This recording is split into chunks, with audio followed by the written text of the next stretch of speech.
Bienvenidas y bienvenidos a Punto Género. Hoy arrancamos el programa hablando sobre la media sanción que le dio el jueves la Cámara de Diputados al proyecto de ley que se conoce como Ley Johanna. Estamos justamente con su impulsora, que es Johanna Piferrer, y es un proyecto, una ley que lo que busca, que ahora va a tener que tratar el Senado, es darle contención a las mujeres y personas gestantes que tienen una pérdida de embarazo avanzado, una muerte perinatal.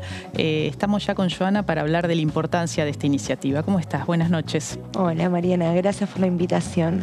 Bueno, contenta finalmente porque había perdido en 2 oportunidades estado parlamentario. Sí, perdió en 2 oportunidades estado parlamentario. Es un proyecto de ley que su primera presentación la hicimos en el 2017 en la provincia de Buenos Aires junto a Magdalena Sierra, que en ese momento era senadora. Luego hubo elecciones intermedias en el medio, fue electa como diputada nacional y entendimos que era un proyecto que merecía ser aplicado en todo el territorio argentino. Tenemos un informe para presentarlo. Dale, y enseguida genial. hablamos con vos.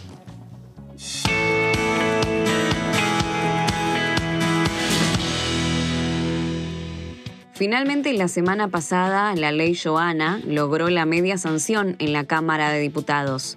Esta ley busca regularizar los procedimientos médicos frente al fallecimiento del bebé en el vientre de la persona gestante y hasta 7 días después del parto. Con la presencia de Johanna Piferrer, la impulsora del proyecto en el recinto, se aprobó por 216 votos afirmativos y 1 en contra. Ahora deberá tratarse en el Senado. Johanna fue quien denunció ante el Ministerio de Justicia y Derechos Humanos de la Nación la violencia obstétrica asociada a la muerte perinatal de su hija en el año 2014. Su historia hizo eco en otras personas que vivieron experiencias similares por la misma causa y así fue que este trabajo colectivo hizo posible esta media sanción. Para analizar la importancia de este proyecto, nos visita hoy en Punto Género Johanna Piferrer.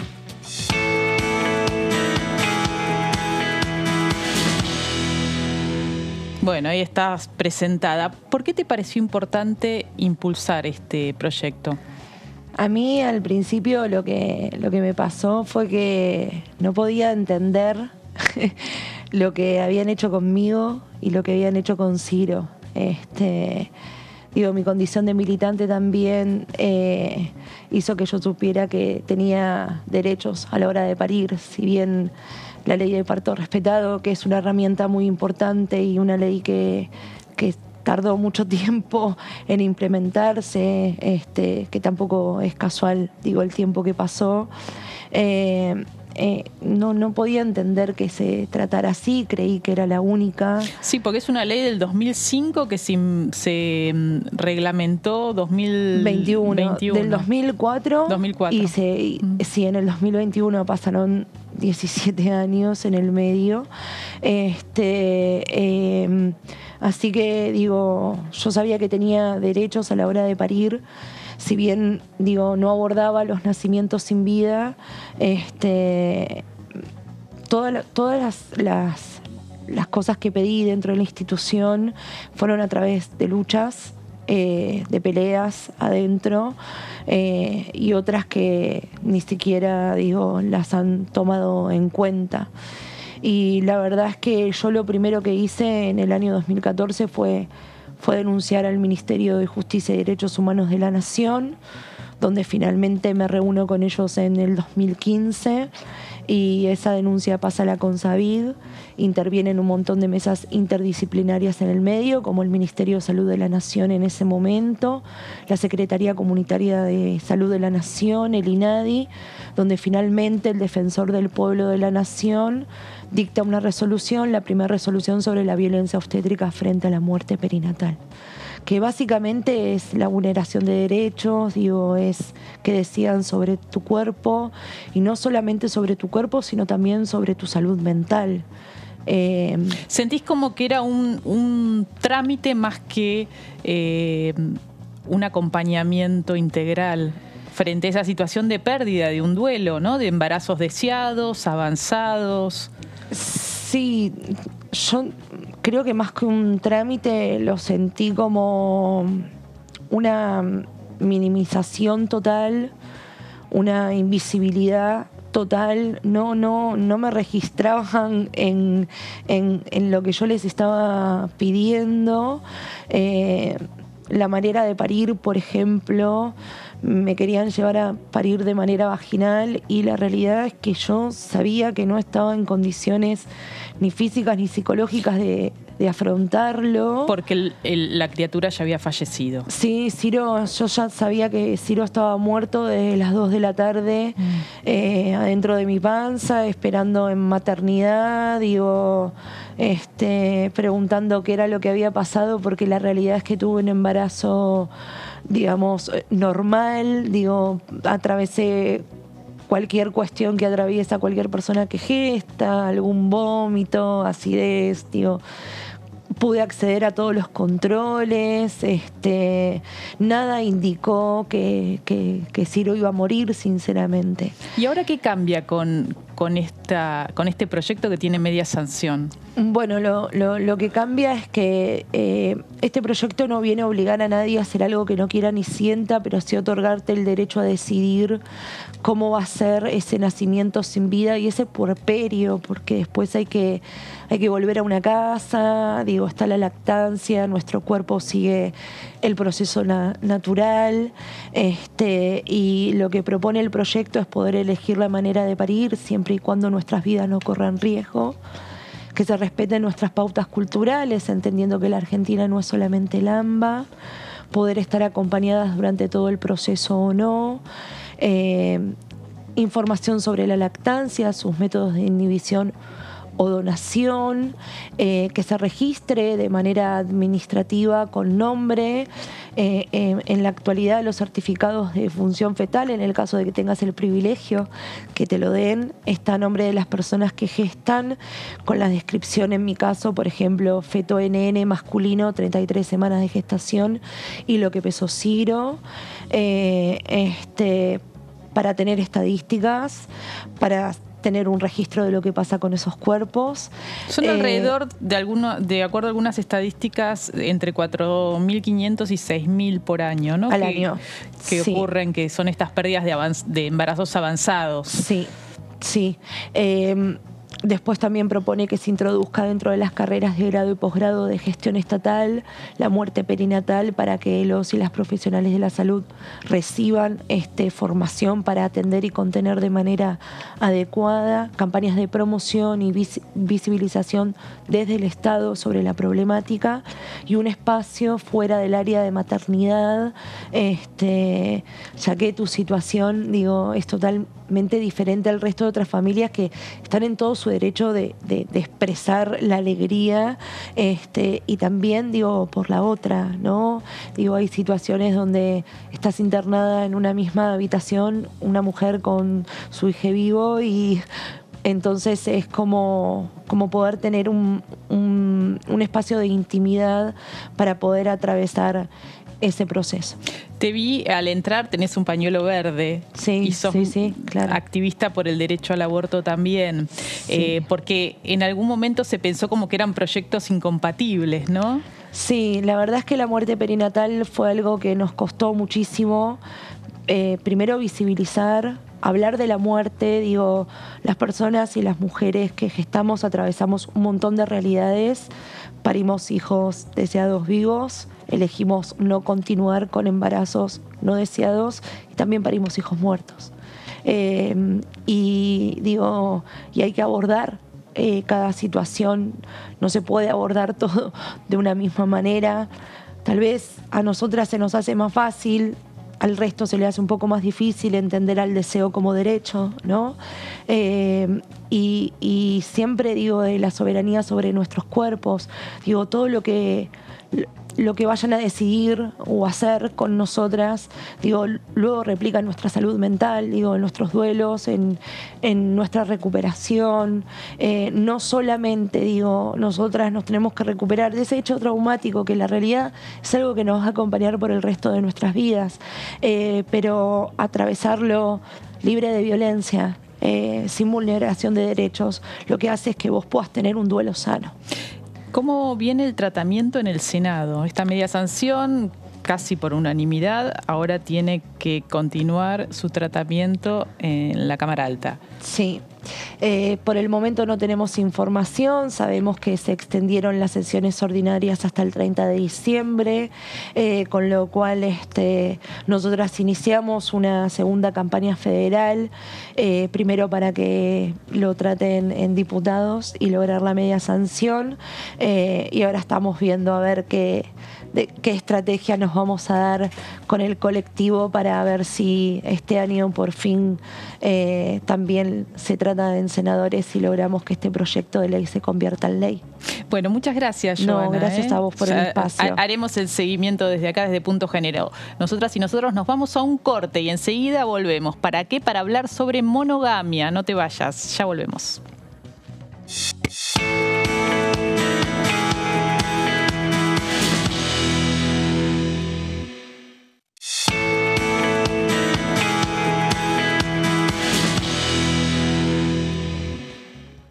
Y acaba de salir este libro, La monogamia al desnudo, notas para una crítica feminista, que es una compilación de distintos artículos de diferentes autoras, ellas todas activistas y militantes feministas y transfeministas. Tenemos a dos de ellas en el estudio, justamente para hablar cómo se metieron con este tema. Estamos con Mabel Campagnoli, que es doctora en filosofía. ¿Qué tal? ¿Cómo estás, Mabel? Hola, Mariana. Muy bien. Bueno, y también estamos con Mayra Leciñana. Yo pensé que no me iba a salir, pero me salió Leciñana Blanchard, que ella es licenciada en letras. ¿Cómo estás, Mayra? Muy bien. Bien. Acá estoy, contenta de estar. Qué bueno que hayan venido. ¿Por qué se metieron con la monogamia? Ahí hay una historia interesante que cuentan que empezaron a juntarse para hablar del tema. ¿Por qué? ¿Y quiénes se empezaron a juntar? Bien, bueno, somos un grupo que hace más de 20 años venimos trabajando distintos temas en el cruce entre feminismo y filosofía, y llegamos a la monogamia alrededor del 2016 como problemática. Habíamos estado antes trabajando y dando talleres sobre prostitución y sobre aborto. Creo que una de las líneas que nos llevó a la monogamia tuvo que ver con debates sobre la prostitución, a partir de entenderla como una institución que articula en las sombras espacio público y espacio privado. Y nos llevó a preguntarnos por la monogamia en realidad, más allá de la práctica concreta, que estaría justamente siendo lo que avala la institución matrimonio y el vínculo con lo público, pensarlo como un dispositivo de poder. A ver, ¿cómo sería eso del dispositivo de poder? Bueno, estamos dentro es una manera de funcionar que en realidad nos ampara por una parte y por otra parte nos atosiga. O sea, la monogamia es una orden, un mandato, una situación donde es difícil poder salir sin lastimar a otras personas. Entonces, eso funciona como un susto que nos da.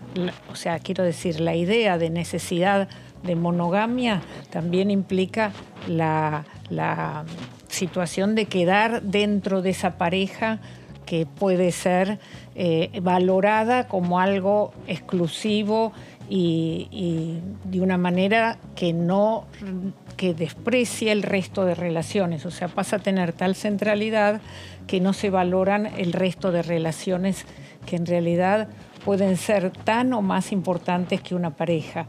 En eso empezamos a pensar y vemos cómo necesariamente las relaciones no han sido repensadas, que se sostienen supuestamente la monogamia en el amor, y ese amor es probablemente un ahogo para muchos casos.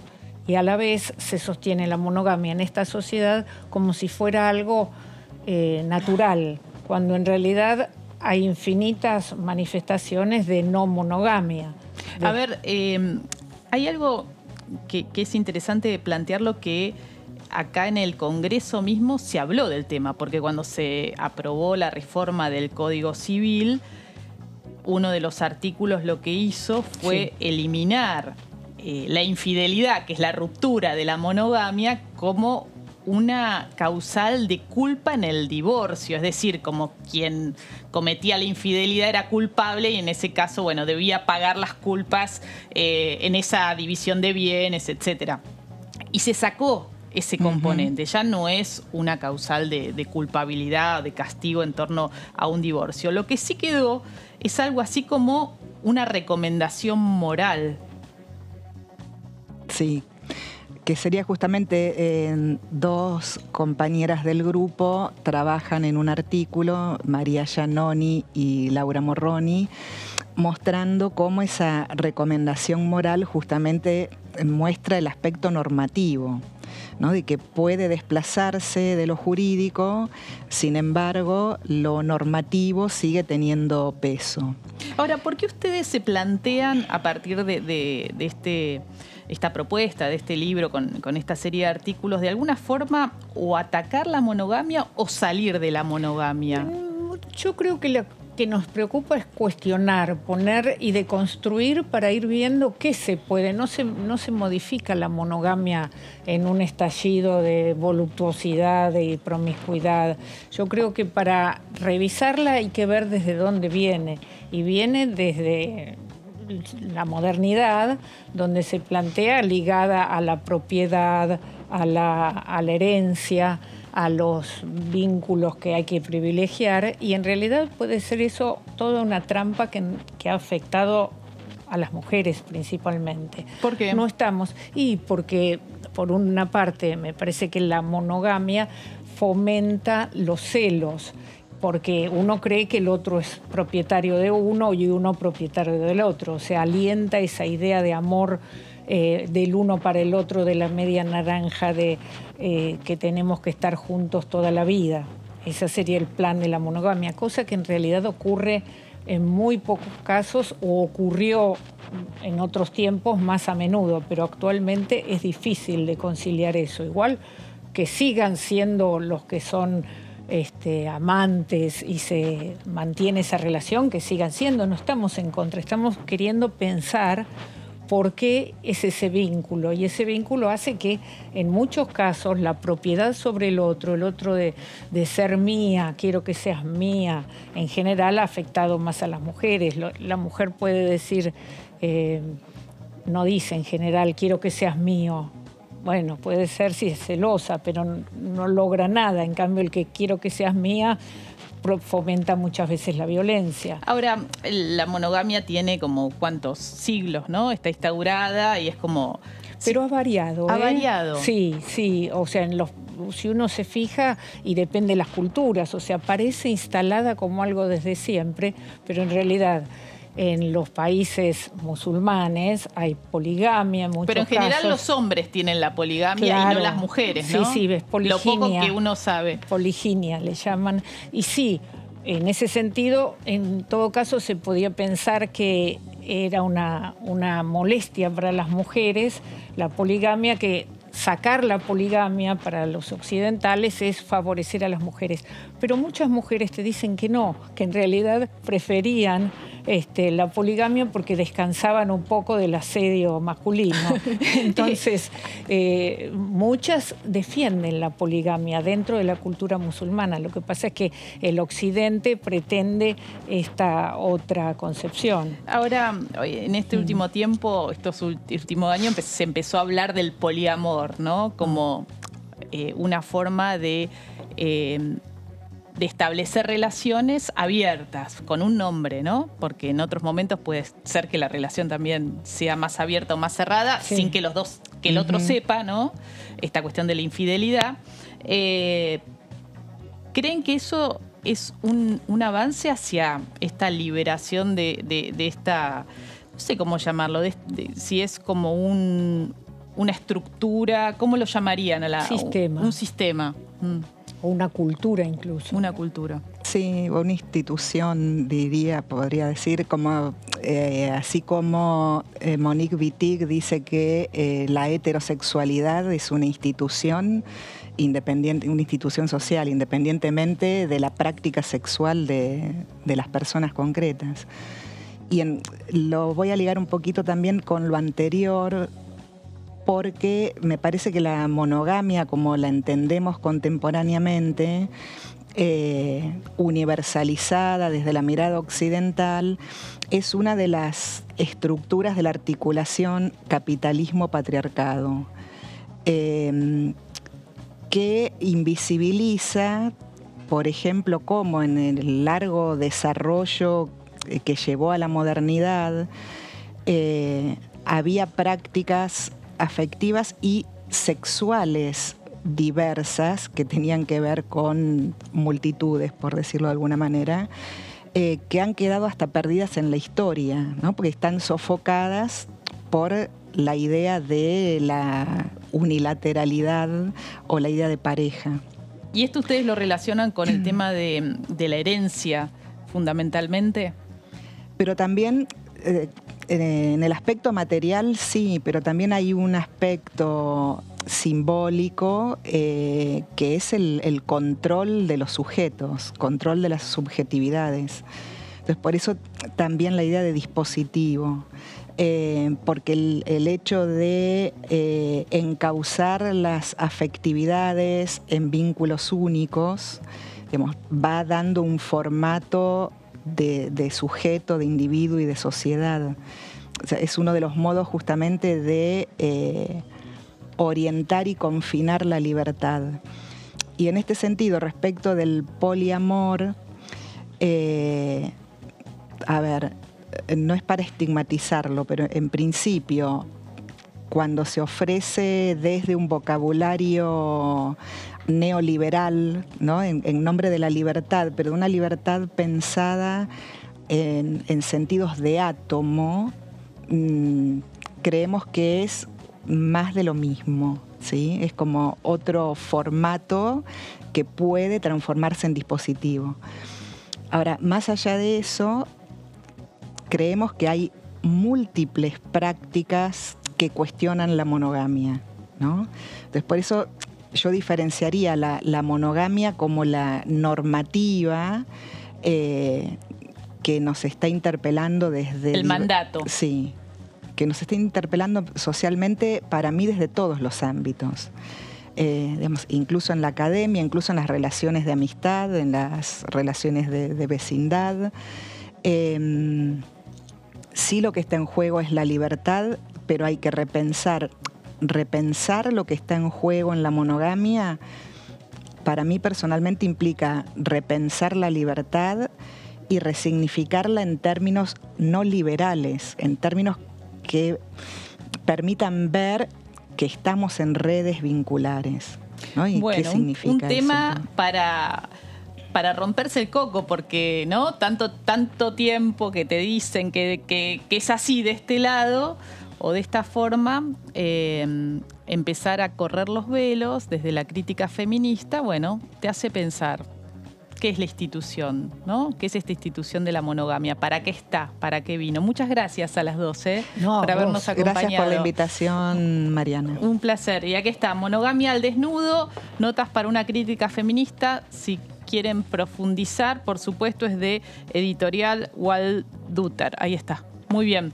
En poquitas semanas, muy poquito, se cumplen 2 años de la sanción de la ley que despenalizó y legalizó el aborto en Argentina. Con eso seguimos de esta forma en Punto Género, analizando cómo se viene implementando esta ley que ha sido bisagra en el país en estos últimos años. De esta forma seguimos.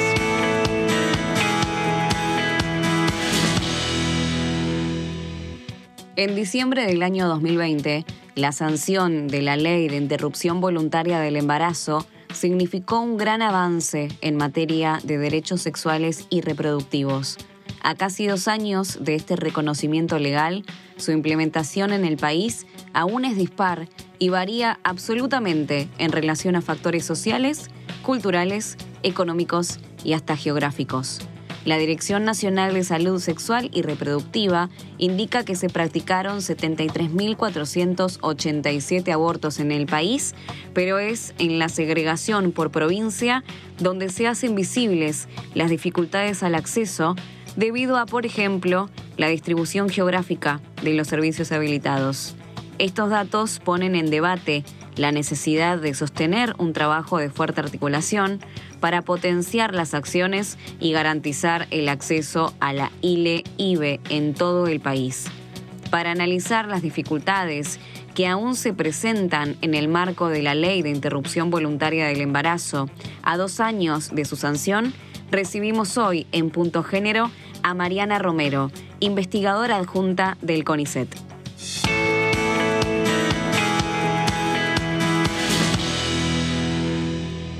Y estamos ya con Mariana Romero, que además es titular del CEDES, que viene trabajando hace muchísimos años, justamente antes de la sanción, por la implementación de la interrupción legal del embarazo, y una vez que se sancionó la ley de IVE, de interrupción voluntaria, también trabajando para capacitar a profesionales de la salud en cómo llevar adelante el procedimiento, Sí. para generar conciencia en la importancia de tener información en la atención de quienes necesitan de estos procedimientos, ¿no? Sí, creo que justamente en buscar esa unión entre quienes solicitan la interrupción del embarazo, quienes solicitan un aborto en distintas circunstancias y quienes pueden facilitar, acompañar, proveer, dar acceso desde el sistema de salud y desde otros sistemas como el comunitario, digamos, tratando de que justamente se amplíen las opciones para que la necesidad y el deseo, la voluntad, se una a una práctica segura, ¿no? Las estadísticas, los relevamientos muestran que hay una implementación dispar, Sí. que en los centros de salud, en la ciudad de Buenos Aires, en la provincia de Buenos Aires, en la amplia mayoría de sus municipios, en otras ciudades capitales de provincias, la atención es más accesible. El pedido, ante un pedido de una interrupción voluntaria del embarazo en un ámbito público, pero también en la seguridad social, ¿no? En una obra social, Sí, sí. en una prepaga, está más facilitado. ¿Es así de dispar? Es dispar, obviamente que con 2 jurisdicciones importantes como la provincia de Buenos Aires, como la ciudad de Buenos Aires, si uno mira los datos en general, lo que ve es que el acceso se da, es efectivo.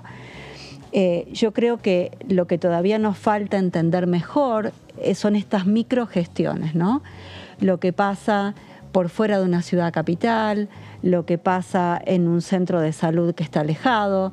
Digamos, si miramos los grandes números, la inmensa proporción de las personas está accediendo antes de las 12 semanas.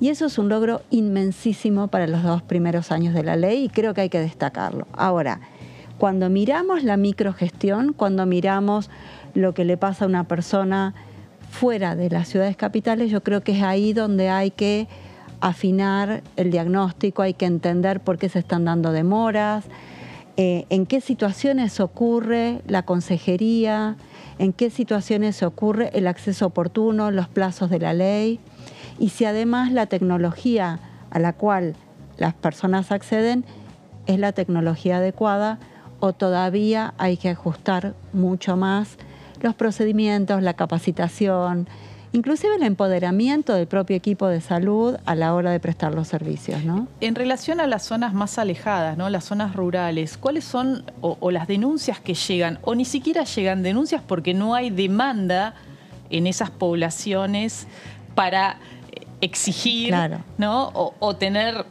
la noción o el conocimiento de que existe el derecho, porque también pasa Sí. eso todavía.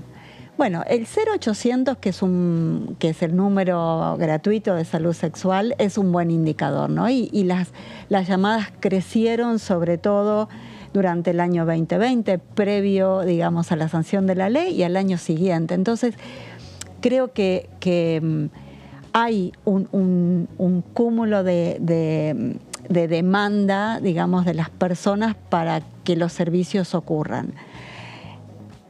Hay una cara oculta que es la que vos mencionás y no sabemos, ¿no? Y ahí los monitoreos que están haciendo, sobre todo las organizaciones de la sociedad civil, son clave para dar cuenta de esos obstáculos.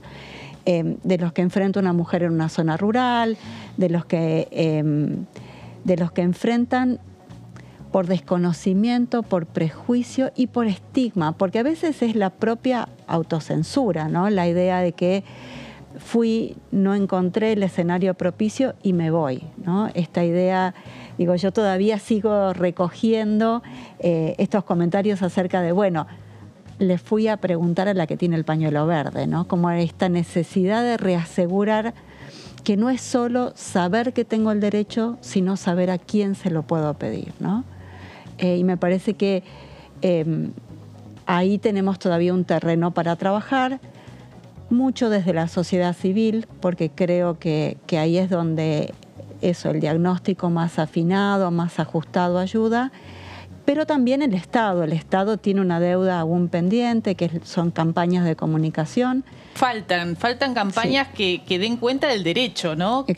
Porque quizás en los ámbitos más urbanos vivimos cierto microclima, estamos empapadas en información, pero ¿qué pasa en los lugares más alejados? Mira, recordaba ahora que el año pasado estuve en una localidad muy pequeña de San Juan, hablando con las autoridades, y la pregunta que le hice fue justamente esa: ¿brindan atención de aborto acá?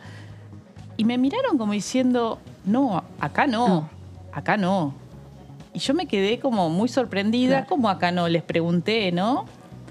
Como que no había posibilidad, aún estando la ley. Sí.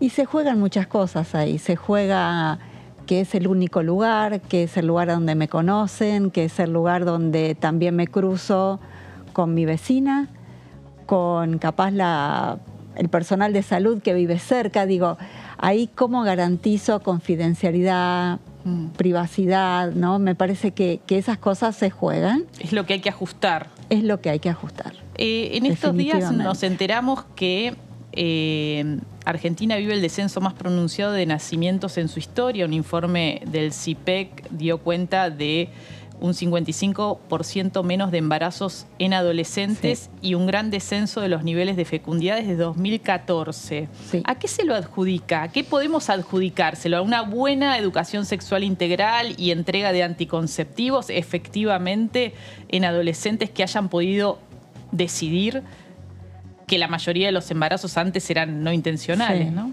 Bueno, es siempre, yo te diría, todas las de arriba, ¿no? como en un examen de opción múltiple, ¿no? Siempre son un conjunto de factores. Sin duda, la implementación también dispar de la ESI, pero creo que eso contribuye. La aparición fuerte del Plan ENIA, del Plan de Prevención del Embarazo No Intencional en la Adolescencia, la difusión de los métodos anticonceptivos y la posibilidad de acceder a métodos, a veces en la escuela, a veces en el centro de salud, digamos, me parece que un escenario más abierto de que adolescentes, varones, mujeres no binarias puedan sentirse más habilitados y habilitadas a buscar anticonceptivos y una mejor escucha de la sociedad frente a eso. Y también adolescentes que van entendiendo el ejercicio de su sexualidad de distintas maneras y no necesariamente la maternidad como un proyecto inmediato, un proyecto que puede posponerse de acuerdo a otras cosas, ¿no? Eso es interesante lo que contás, porque es cierto que distintos estudios que se habían hecho en la última década mostraban que para adolescentes, más allá que no lo habían planificado o por ahí buscado el embarazo, sí era un proyecto de vida, ¿no? Era lo propio, ese bebé, ¿no? Lo primero que podían presentar como algo propio en contextos de mucha vulnerabilidad socioeconómica. Probablemente para algunas adolescentes siga siendo. Y en esos casos, bueno, el Estado tiene que acompañar, ¿no? Y la sociedad tiene que acompañar. Pero me parece que apareció la opción válida y la opción efectiva de que sea posible la postergación de ese proyecto de maternidad, ¿no? Creo que algunos datos también que dan cuenta de las posibilidades concretas que un adolescente tiene habiendo podido prevenir un embarazo no intencional y haber podido postergar ese proyecto de maternidad para más adelante en términos del progreso educativo, en términos de la inserción laboral. Me parece que hay que darle crédito a esa decisión más voluntaria, más firme de las adolescentes de una postergación. Y también algunas políticas de disminución, a veces del abuso sexual, y si no pudimos llegar a prevenir, por lo menos el acceso a una interrupción ante situaciones de abuso concreto. Claro, porque las estadísticas mostraban una constante, ¿no? Que eran alrededor de 2.500 a 3.000 embarazos en menores de 13 años, exacto, donde se presume, se intuye que fueron consecuencia de la coerción o la violencia sexual, sí, ¿no? Y ahí de abuso, no es la posibilidad de no estamos hablando de la misma franja etaria de una chica de 17 años que tal vez ante el embarazo decide continuar. Claro, claro. Y por lo menos ofrecer esa opción, ¿no? Creo que la posibilidad concreta de que podamos, como digo, no necesariamente haber prevenido, pero sí morigerar el impacto emocional y el impacto físico que tiene un embarazo forzado en una niña, me parece que no es una situación despreciable.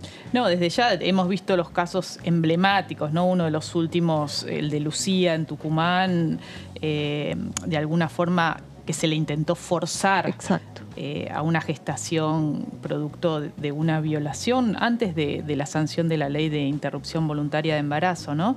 Esos casos que nos conmueven porque decimos frente a la situación de violación y abuso, al no garantizarle la interrupción legal, que es legal desde 1921, no estamos hablando de hace 2 años, sino porque que esos casos ya estaban previstos en el Código Penal desde 1921, estamos hablando más de 100 años. Sin embargo, la respuesta del Estado muchas veces fue una doble violación, ¿no? La vulneración de esos derechos de esa niña, intentando poner obstáculos arbitrarios, ya sea en la justicia, en un centro de salud o incluso desde funcionarios del ámbito de la salud. Bueno, es una buena noticia. Yo creo que es una buena noticia, definitivamente. Por supuesto que hay críticas a esa noticia y si uno presenta el dato suelto, es difícil de interpretar, podría ser difícil de interpretar para una audiencia que no está especializada, pero a mí me parece que hay que mirar ese dato en el contexto, pensar que pudimos bajar en un 50%, a la mitad, la fecundidad en las niñas entre 10 y 14 años, sabiendo positivamente todos los impactos deleterios que tiene el embarazo forzado en una niña. Es una muy buena noticia. Muchísimas gracias, Mariana. No, por favor. Un placer. Gracias, un placer haber estado acá. Tenemos más en Punto Género. Empezamos la semana pasada a debatir, a pensar si un registro nacional de deudores alimentarios es la mejor alternativa que puede ofrecer el Congreso para enfrentar y lograr que aquellos progenitores que no se hacen cargo de sus hijos paguen. Hoy seguimos pensando el tema de esta forma.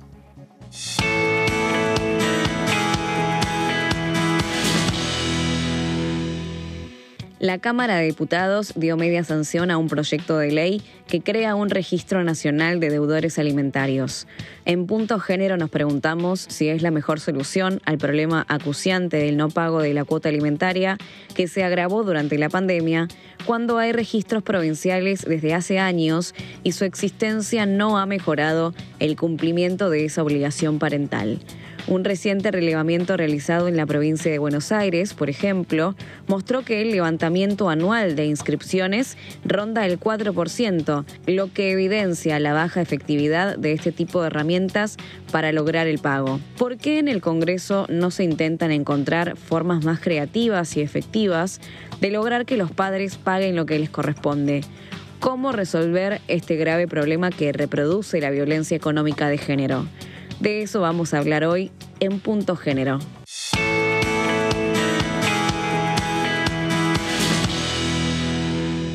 Y para hablar de este tema estamos con la abogada Claudia Hasenbegovic. ¿Está bien dicho? Hasenbegovic. Ahí está.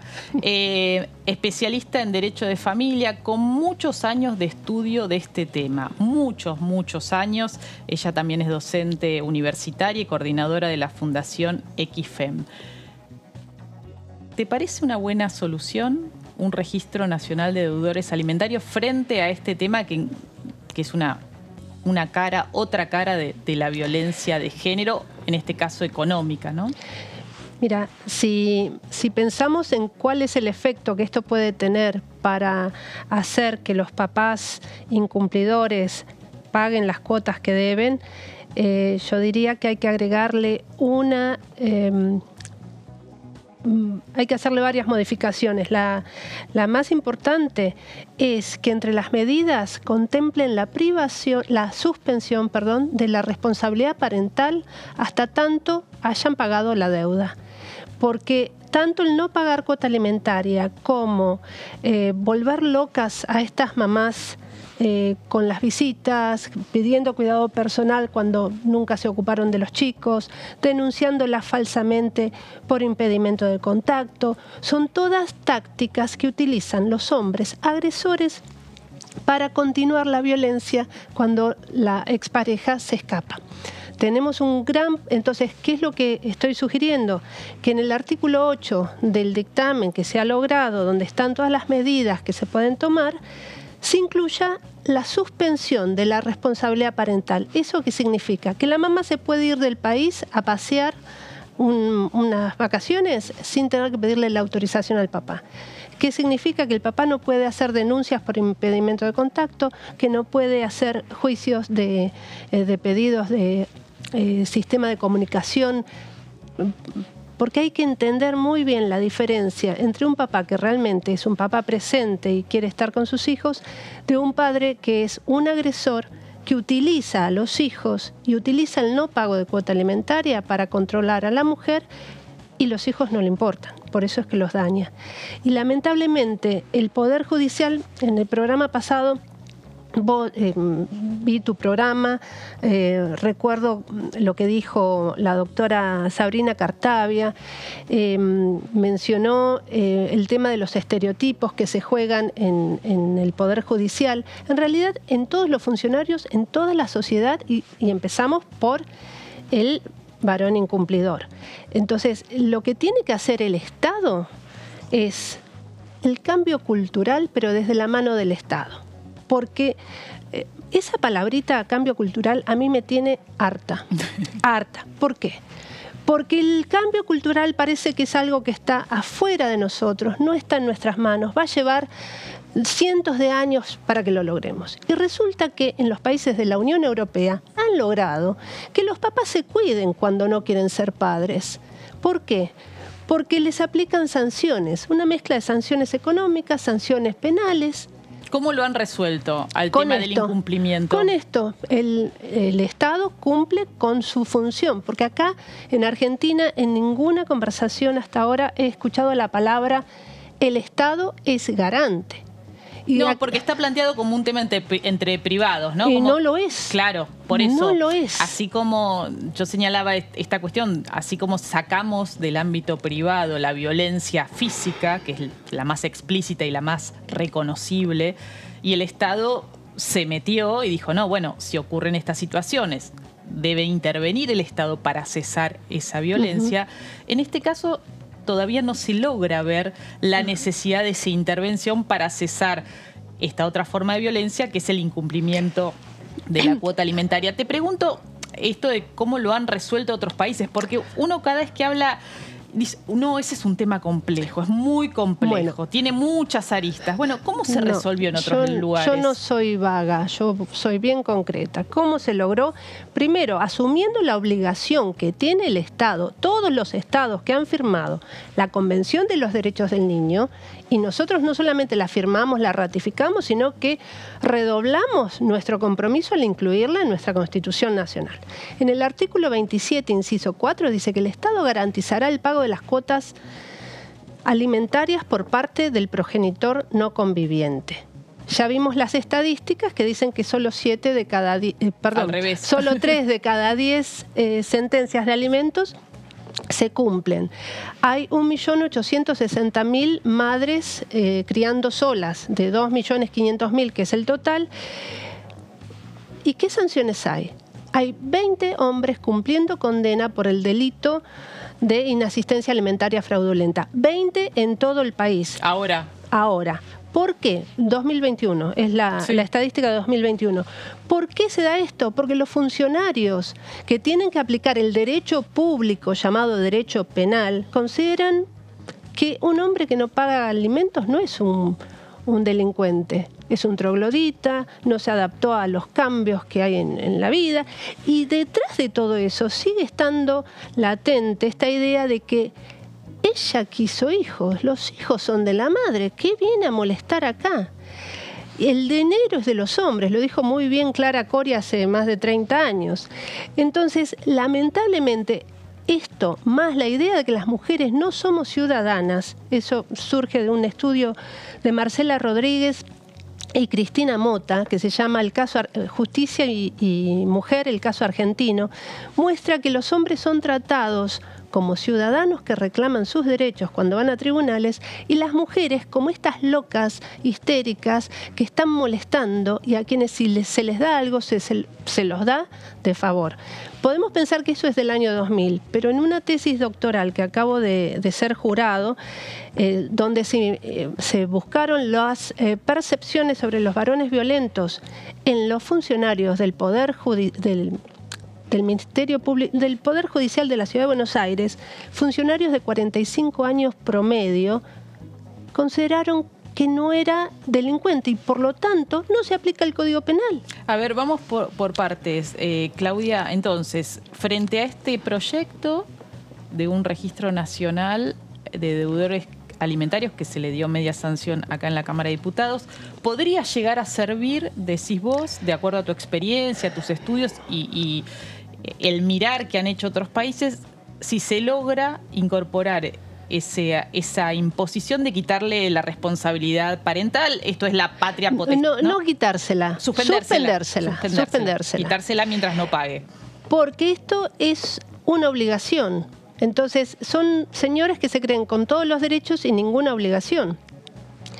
Entonces, eso es fundamental. La suspensión, por favor, señoras y señores senadores, escúchenme. Ahí, hablale a la Cámara. Por favor, suspensión de la responsabilidad parental. Hasta tanto no pague lo que debe. Sin embargo, esto es un parche. Sabemos que es un parche. Porque, por ejemplo, hay juezas, esto le ha pasado a Cecilia Bertolino en Pinamar, que después de 7 meses de que el señor no paga la cuota de alimentos y no hay manera de ejecutarle porque trabaja por su cuenta, no en trabajo registrado, se negó a registrar al señor, a inscribir al señor en el registro de deudores alimentarios morosos de la provincia de Buenos Aires. Entonces, ¿cómo hacemos para que este registro sea eficaz si ya partimos de la base de que va a haber juezas o jueces que van a decir, pobre tipo, démosle otra oportunidad? Y nadie piensa en que estas mujeres están trabajando 24/7, están alimentando solas, algunas no tienen plata ni para comprarse un celular, ni para... Bueno, ya sabemos todas las situaciones que existen. El cambio que hicieron en otros países es considerar esta deuda como una deuda pública. Entonces, hubo otros proyectos que no se han tratado acá. Hubo otros proyectos, por ejemplo, el de la diputada Jimena López, que fue muy interesante en cuanto a la renta básica. Lo tratamos acá, lamentablemente no avanzó. Claro, y avanza esto. Avanzó que lo cuestionábamos un poco porque es como una solución que no alcanza a ser solución. La ¿no? renta básica es el camino que hay que seguir. ¿Por qué? Porque el Estado debe garantizar y a la vez debe sancionar. La sanción puede ser económica, no hace falta meterlos presos.